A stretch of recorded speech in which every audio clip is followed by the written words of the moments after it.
Welcome to Roundhill Radio. Through our conversations, we discover the holy and the ordinary, look for moments of grace and peace, and redefine what we're talking about. We talk about faith. Hey, Lillian. Hello. Hello.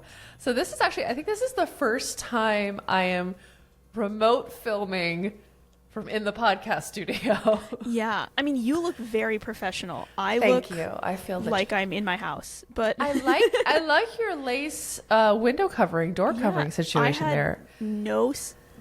They came like that, and they're gorgeous. So. Tray chic. Tray chic. I love it. It's fantastic. We're just finding backdrops in our houses. This is all the past 6 years of our lives now. It's like, what's a good wall behind me? And it's not like plain white walls, because then I just look like really boring. That can be a little bit womp womp. Yeah. Speaking of finding good spaces for online meeting, this is my tenuous connection here.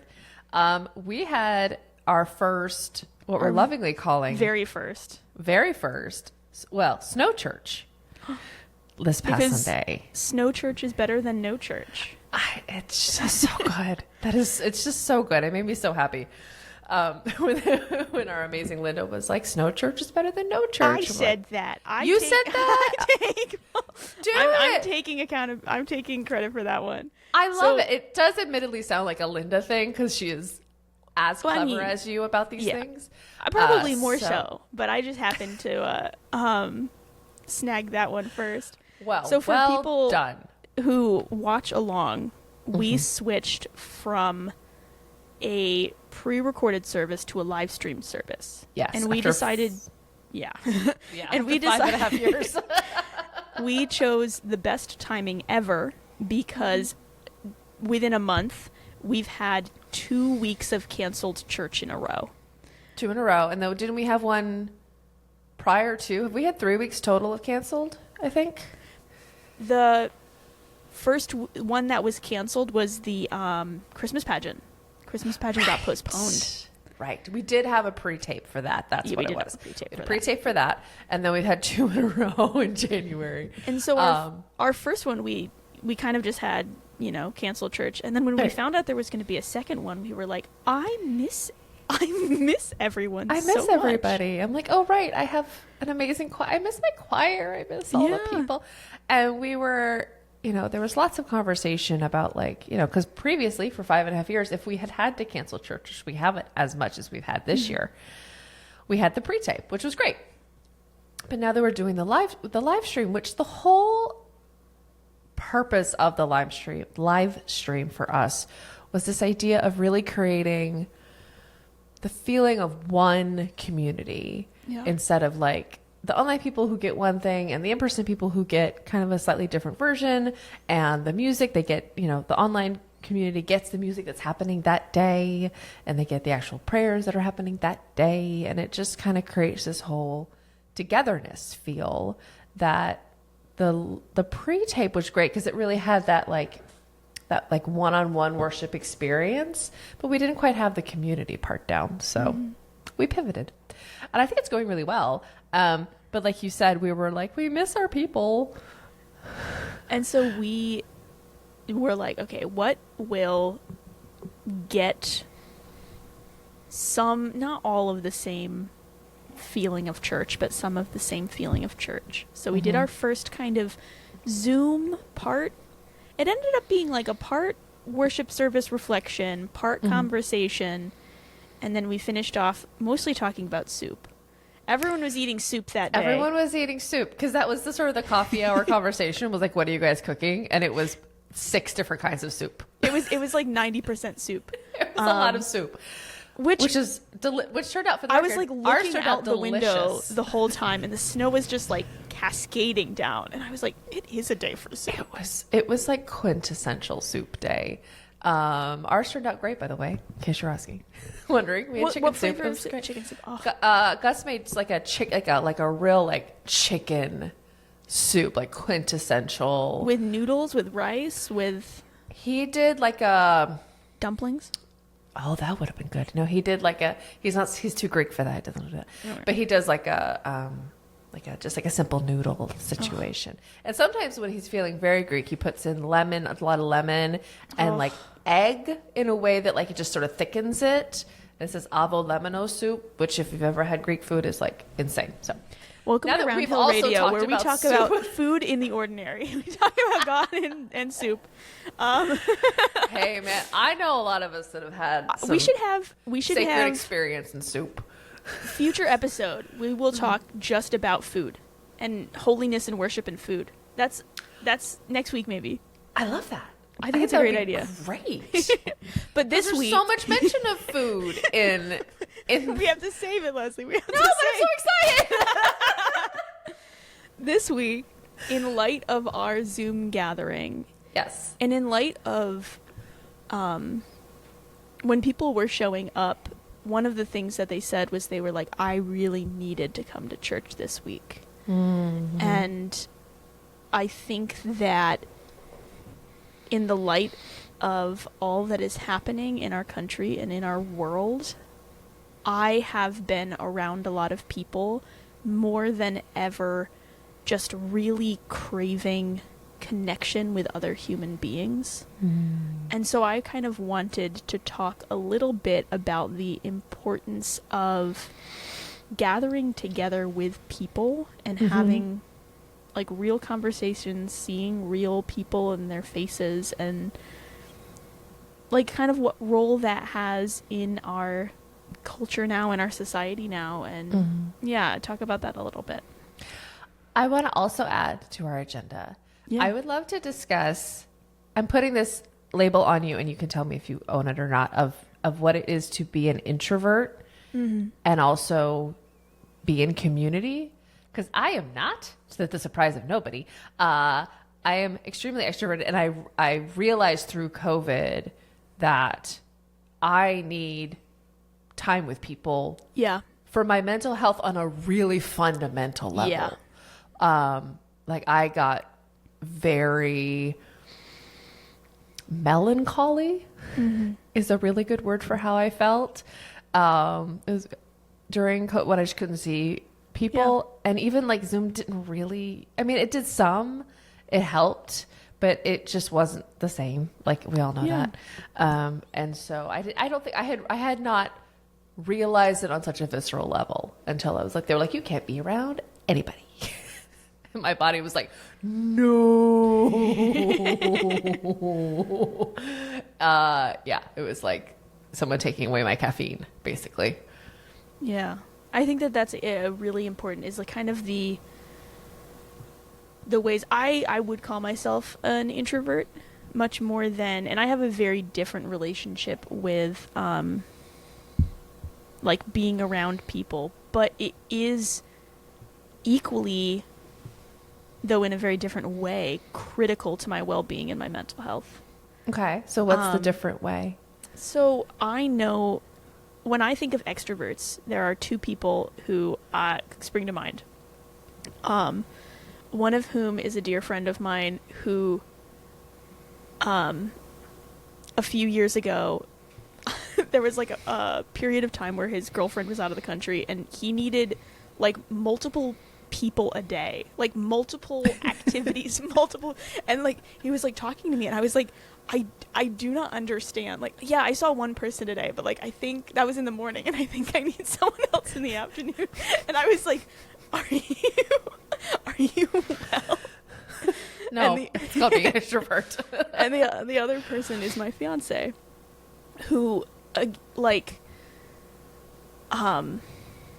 there have been times where she's like getting back from another country, like on a plane, we'll be getting on a train, and I have scheduled like visits with friends the night she gets back from a visit. You told me about that. I would die Yeah. if someone did this. Yeah. But I know, I was like, well, these people, like, will this will be okay. She's fine. And so it's one of those things where it's like, so for people who are not familiar with introvert and extrovert, the best way that I can explain it is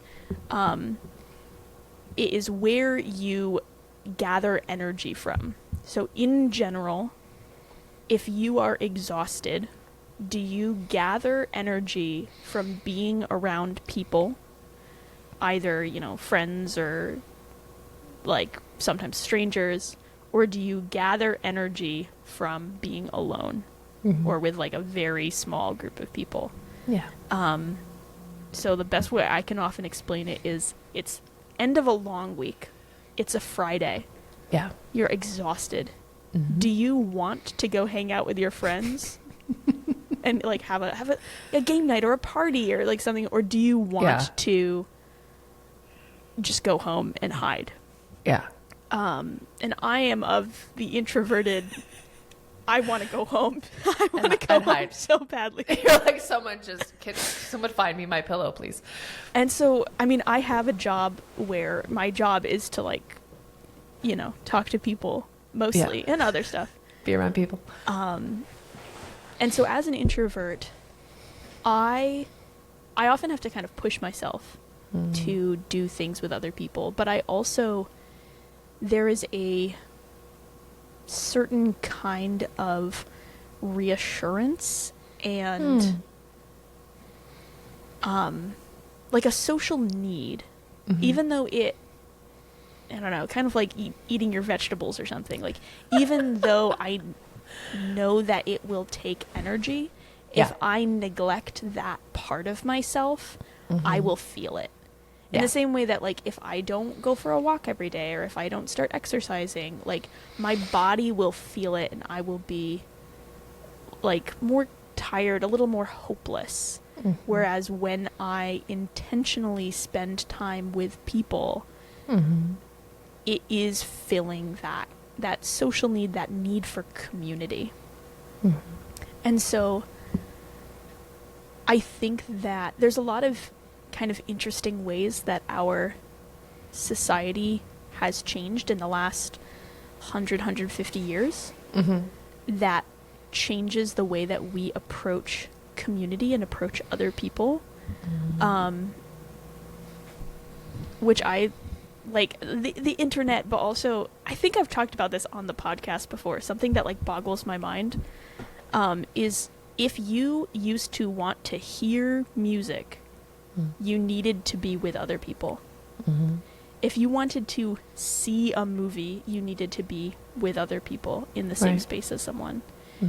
And so there's also a lot of these other technologies that have kind of given ourselves permission to enjoy certain things apart.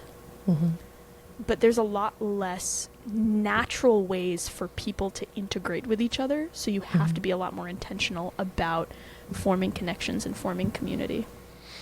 Well, and adding to that, you know, I think you're absolutely right. And even the parenting side of things, you know, they always say it takes a village, and you're like, okay, what? Huh? Who? What village?